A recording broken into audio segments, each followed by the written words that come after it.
आज बात करेंगे कुछ legal remedies for wife in case of domestic violence in India. क्या क्या सम इम्पोर्टेंट सेक्शंस है, सम जजमेंट है।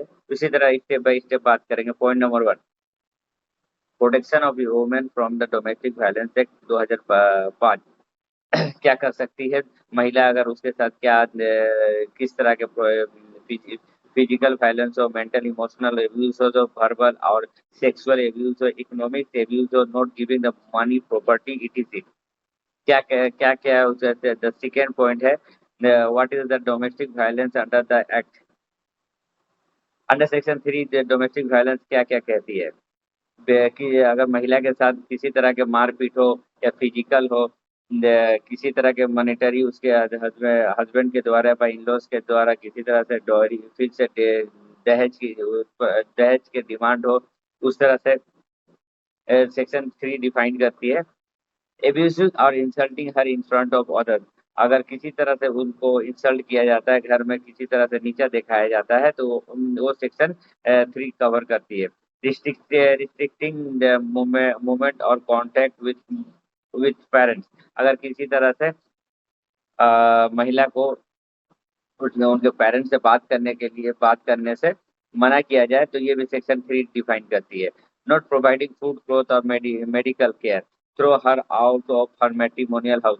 किसी तरह से अगर उनको डेली नीडेड का जो क्लोथ, फूड, मेडिसिन वगैरह है, अगर नहीं देते, ये सारा सेक्शन 3 के तहत ये 3 के अंदर में डोमेस्टिक वायलेंस के अंदर में आएगी। अब बात करते हैं legal right of the wife under the law. क्या कहती है? Right to protection order section 18 क्या कहती है? Wife can ask the magistrate to stop the husband और in law direct. Wife direct magistrate के पास जाकर के पिटिशन दायर कर सकती है, जो सेक्शन 18 है। Committing the violence, entering her house और वर्कशॉप, कम्युनिकेटिंग और थ्रेटिंग हर। ये सारे चीज से उसको प्रोटेक्शन मिलेगी। ये सारे चीज से जैसे कमिटिंग द वायलेंस, किसी तरह के वायलेंस उसके साथ नहीं होगी। ये कोई भी तरह के इंडोर्स हस्बैंड उनके रूम में इंटर नहीं करेंगे। और कम्युनिकेटिंग द और थ्रेटिंग द हर, किसी तरह के धमकी नहीं देंगे और किसी तरह के उनके पेरेंट्स से बात करने के लिए रोक रुकावट नहीं होगी। ये सारे ऑर्डर मजिस्ट्रेट के जरिए महिला को मिलेगी। अब बात करते हैं B, right to residence. Section 17 and 19 ये राइट देती है, ये कहती है, डिफाइन करती है कि किसी भी महिला को उसके घर उसको एक सेपरेट एकोमोडेशन देना पड़ेगा, भले कि वो घर क्यों ना हस्बैंड के नाम पर हो या इन लॉज के नाम पर हो, उसको देना ही पड़ेगा। और हस्बैंड किसी तरह से उसको घर से निकाल नहीं सकता। Court can not order the separate can order the separate accommodation और रेंटल अलाउंस। अगर उसको सेपरेट एकोमोडेशन देना ही पड़ेगा, जो सेक्शन 17 और सेक्शन 19 कहती है। अब बात करते हैं right to monetary relief section 20। Section 20 में महिला को मेंटेनेंस मिलेगी। Court can order the husband to pay the maintenance for wife and children, medical expenses loss due to destruction of property, compensation और मेंटल टॉर्चर। कोर्ट हस्बैंड को direction देगी कि monthly अपनी wife को पेमेंट करे medical expenses के लिए, अपने बच्चों के एजुकेशन के लिए, जो जो तरह की जरूरत होगी वो कोर्ट उसको सेक्शन 20 के तहत ऑर्डर करेगी। अब बात करते हैं D, right to custody of children.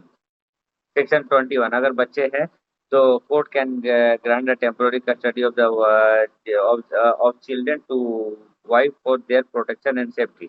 Temporarily court महिला के पास बच्चे को रखने के लिए बोलेंगे, बच्चे के जब तक बालिग नहीं हो जाए तब तक के उसको उनके पास महिला के पास ही रखने के लिए कोर्ट ऑर्डर देगी। Right to compensation section 22, wife can claim the compensation and damage for physical और मेंटल इंजरी। वाइफ को राइट है कि वो अपना फिजिकल और मेंटल इंजरी के लिए वो किसी तरह से कॉम्पेंसेशन को जब पिटिशन कोर्ट के पास कर सकती है। हाउ टू फाइल अब बात करते हैं कैसे फाइल डोमेस्टिक वायलेंस केस कैसे करेंगे। अप्रोच फर्स्ट करेंगे। अप्रोच तो प्रोटेक्शन ऑफिसर, किसी भी प्रोटेक्शन ऑफिसर के पास आप अप्रोच कर सकते हैं, या पुलिस स्टेशन में जा सकते हैं, या एनजीओ के जरिए जा सकते हैं, या फिर किसी भी एडवोकेट या लॉयर के जरिए जा सकते हैं। They help to file a domestic incident report, DIR। Domestic जो प्रोटेक्शन ऑफिसर है रिपोर्ट रेडी करेगी, DIR डोमेस्टिक इंसिडेंट रिपोर्ट, वो कोर्ट को सबमिट करनी पड़ती है। File A complaint before the magistrate under section 20 of the act. Magistrate के पास एक कंप्लेंट फाइल करनी पड़ती है जो 20 ऑफ एक्ट के तहत होती है। मजिस्ट्रेट उसके बाद एक DIR रिपोर्ट मांगेगी जो डोमेस्टिक वायलेंस ऑफिसर के पास से आएगी। वहाँ उसमें सारी बातें जो भी उत्पन्न हुई है, जो भी जिस तरह से उस महिला के साथ टॉर्चर हुई है, सारी बातें लिखी रहती है। Magistrate will issue the notice and pass interim और फाइनल ऑर्डर। मजिस्ट्रेट कुछ ही दिनों के अंदर में जल्द से जल्द हस्बैंड को डायरेक्शन देगी to pay the interim maintenance और फाइनल मेंटेनेंस अमाउंट, जो हस्बैंड को हर महीना देनी पड़ेगी, हर महीना देनी पड़ेगी।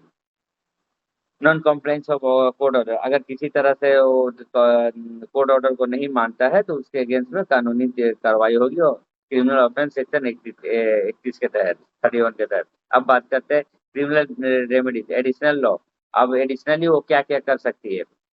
सेक्शन 498 है जो पहले आईपीसी में, अभी बीएनएस की धारा के तहत होगी। क्रूरल्टी बाई हस्बैंड और रिलेटिव, किसी तरह से अगर मेंटल और फिजिकल किसी तरह के टॉर्चर होते हैं तो इस सेक्शन के तहत थाने में केस कर सकती है।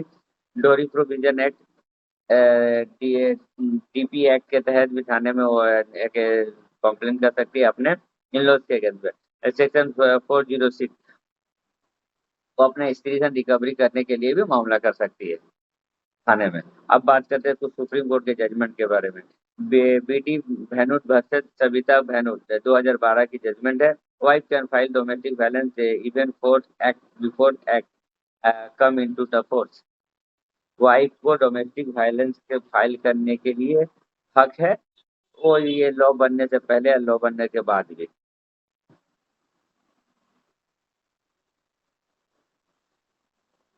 अब बात करते हैं कि हीरा हीराल पी हर हरसोरा बी कुसुम नरोत्तम दास हरसोरा 2016 की judgement. Definition of the respondent is wide, cover all adult male और फीमेल रिलेटिव और हस्बैंड।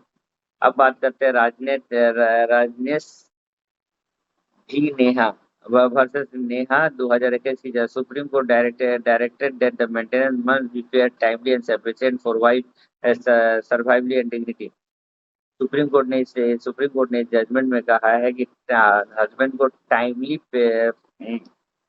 पेमेंट करनी पड़ेगी, डिग्निटी और रिस्पेक्ट के साथ, किसी तरह के डीले ना हो।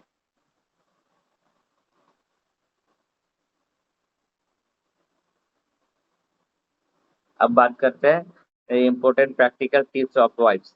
क्या क्या वाइफ को में एज ए एविडेंस के तौर पे जुगाड़ करके रखनी है। Keep evidence message, photo, audio, witness, medical. हर तरह के messages, photo, audio, witness, medical report, अगर during the during stay in matrimonial house, अगर किसी तरह से महिला के ऊपर उत्पीड़न हुई है, मेंटल फिजिकल,